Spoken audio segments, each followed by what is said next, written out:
Hi guys, welcome to Eduglow. അപ്പോൾ കീം 2026 പുതിയൊരു notification വന്നിട്ടുണ്ട്. ഓൾറെഡി നമ്മളുടെ ചാനലിൽ നീ 2026 മാർക്ക് കീമിൽ അപ്ലോഡ് ചെയ്യേണ്ട ഡേറ്റ് നമ്മൾ പറഞ്ഞത് 10/8/2026 ഉള്ളിൽ നിങ്ങൾ എന്തായാലും നിങ്ങളുടെ നീറ്റിൻ്റെ സ്കോർ കീമിൻ്റെ സൈറ്റിൽ അപ്ലോഡ് ചെയ്യാണ്ട്. അതേപോലെ തന്നെ നിങ്ങൾ മെഡിക്കൽ ആൻഡ് മെഡിക്കൽ അലൈഡ് കോഴ്സിന് അപേക്ഷിച്ചവരാവും എല്ലാവരും. ഇപ്പോൾ MBBS BDS ഇതിന് വെയിറ്റ് ചെയ്തിരിക്കുന്നവരെല്ലാവരും മെഡിക്കൽ അലൈഡ് കോഴ്സിന് അപേക്ഷിച്ചവരാവും. ആ ലിസ്റ്റിൽ പ്രശ്നങ്ങളെന്ന് വെച്ചാൽ ഡിഫക്റ്റ് ഉള്ള കുറച്ച് ആൾക്കാർ നിങ്ങൾ അപ്ലോഡ് ചെയ്ത ഡോക്യുമെൻറ്റ്സോ അല്ലെങ്കിൽ എന്തെങ്കിലും ഒരു കാര്യം കൊണ്ട് ഡിഫക്റ്റ് ഉള്ളവരുടെ ഡിഫക്റ്റ് ലിസ്റ്റ് കീം പുറത്തിറക്കിയിട്ടുണ്ട്.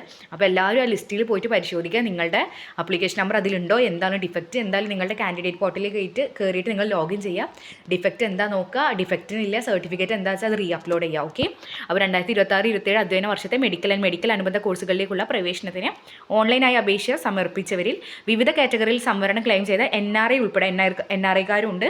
വിദ്യാർത്ഥികളിൽ അവർ സമർപ്പിച്ച രേഖകളിൽ ന്യൂനതകൾ എന്തെങ്കിലും പ്രശ്നം ഉണ്ടെങ്കിൽ അത് വീണ്ടും ആ സൈറ്റിൽ തന്നെ ആ ലിസ്റ്റ് റെഡിയാക്കിയിട്ടുണ്ട്. അപ്പോൾ ആ ലിസ്റ്റിൽ ചെക്ക് ചെയ്തിട്ട് നിങ്ങളുടെ അപ്ലിക്കേഷൻ നമ്പർ അതിലുണ്ടെങ്കിൽ അതിൽ കയറുക. നിങ്ങളുടെ കാൻഡിഡേറ്റ് പോർട്ടലിൽ കയറിയിട്ട് എന്താണ് ആ ഡിഫക്റ്റ് വെച്ചാൽ അത് റെഡിയാക്കിയിട്ട് അതിന് വേണ്ട പരിഹരിക്കുന്നതിന് വേണ്ടിയിട്ടുള്ള രേഖകൾ അപ്ലോഡ് ചെയ്യേണ്ട ടൈം പറയുന്നത് 10/8/2026 ഉച്ചയ്ക്ക് 12 മണിക്ക് മുമ്പായി തന്നെ അപ്ലോഡ് ചെയ്യേണ്ടതാണ്.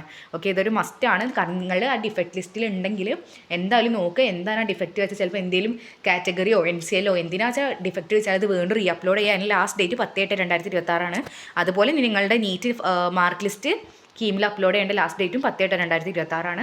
അപ്പോൾ വീഡിയോ ഹെൽപ്ഫുൾ ആവുകയാണെങ്കിൽ ചാനൽ സബ്സ്ക്രൈബ് ചെയ്യാൻ. നീറ്റ് 2026 MCC കൗൺസിലിങ്ങിൻ്റെ ഫുൾ ഡീറ്റെയിൽസ് അതുപോലെ കേരളത്തിൽ CE കൗൺസിലിങ്ങിൻ്റെ ഫുൾ ഡീറ്റെയിൽസ് നമ്മുടെ ചാനലിൽ അപ്ലോഡ് ചെയ്യുന്നതാണ്.